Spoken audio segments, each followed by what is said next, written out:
Hello everybody, my name is Jessie and I'm the 6 Weeks of Slay 2.0 challenge winner. Des had asked me to come on here and talk a little bit about my experience and how I found success with this challenge and what my biggest takeaways were. So I hope you have your bikinis on because we're about to dive in. So my biggest takeaway from this challenge was understanding that there is never going to be a perfect time to commit to something like this. There's always going to be other responsibilities in life and your plate's always going to seem super full. I'm a wife, a mom of 2, and a full-time student, and my biggest semester ever started 2 weeks after the challenge had started. So I had extremely low expectations of myself with this, and I just kind of wanted to try something new because nothing else was working for me. It was like literally a last-ditch effort.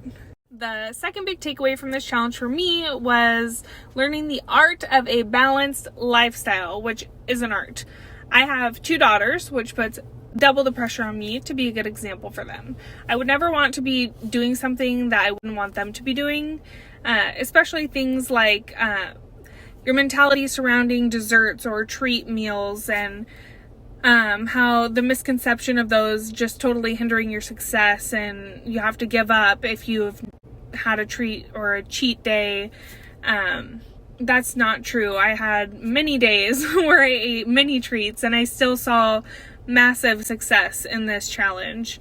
Another thing that I had learned is goal setting and setting attainable goals. If you come into something thinking you're going to go 6 days a week right off the bat and you're never going to fail, the second you derail a little bit, you're going to be extremely discouraged. That kind of goes back into Des and M's podcast episode talking about the do or die mentality, and I am living proof that it doesn't have to be do or die. You don't have to be 0 or 100. You can be 45 for a few days at a time and still see great progress.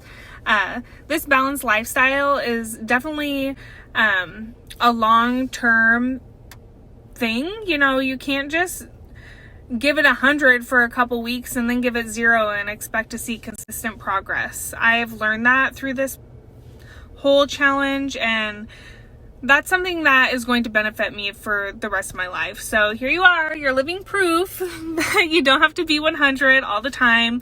You can be 40, you can be 30, you can be 80, you can be 90, and it will all balance out. It's just the art of a balanced lifestyle. The moment I hopped on this Facebook group and kind of got myself acquainted with the women in there, I realized this group was bursting at the seams with educated women who want to see you succeed. Everybody was there offering their support on a hard day, or if you had a question about a workout or needed a modification. All of the other challengers and the coaches were there immediately to offer you their advice. Sometimes that just looked like encouragement and empowerment, or sometimes it looked like sharing recipes or just offering their help or trying to do anything they can, which was something like I had never been a part of before, and it was really special. So this is for anybody out there who's been wanting to try the DBFT challenge.